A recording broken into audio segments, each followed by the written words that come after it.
Hi, I'm Leslie Song, the Council Manager at Walton Community Council, and welcome to our second discussion on the concerns we have about the development of the South East expansion area.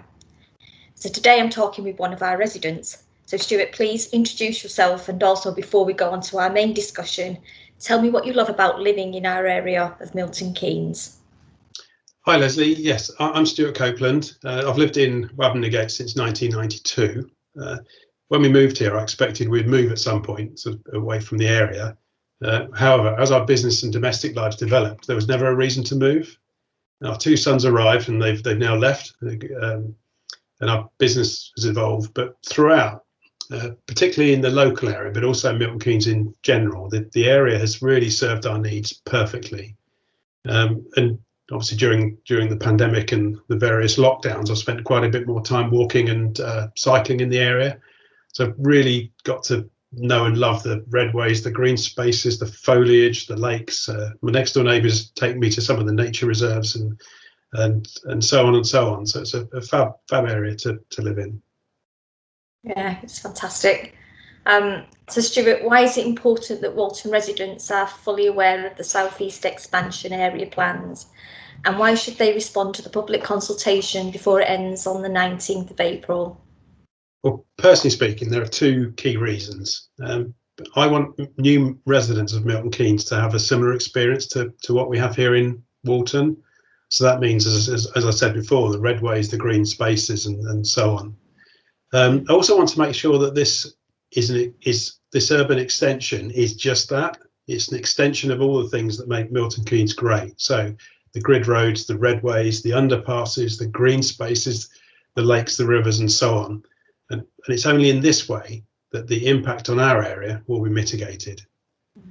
In my opinion, as laid out in the SPD, the council's plan does not meet either of those objectives.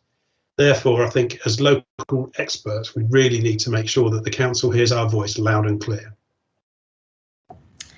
Yeah, the development plans show 3 transport movement options for the area, and 2 of these options are likely to create chaos in the Walton area. And why do you think Milton Keynes Council are considering these options when there is no evidence base to support any of these movement frameworks? Well, in my opinion, East West Rail, the council and the developers probably know what the 3-bridge option is the right answer, but I think they're all trying to wait for somebody else to pay for it. The thing is, there's no up-to-date evidence base for any of the transport movement networks in the planning document.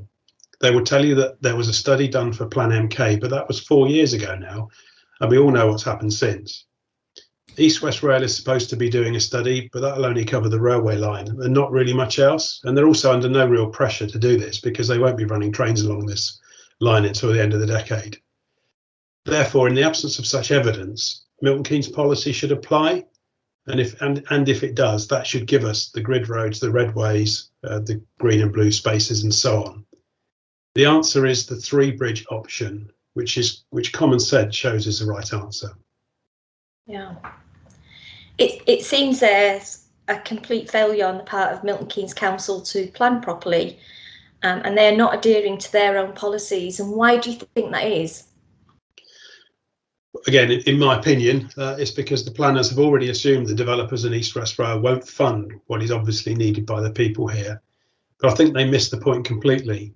Planning policy sets out that developments must not damage the neighbouring areas and the residents within them. If they don't do the right thing here, our lives in Walton will be blighted forever, all for the sake of a few quid. The developers stand to make tens, if not hundreds of millions of pounds from this development, and the council will make further millions in council tax and so on.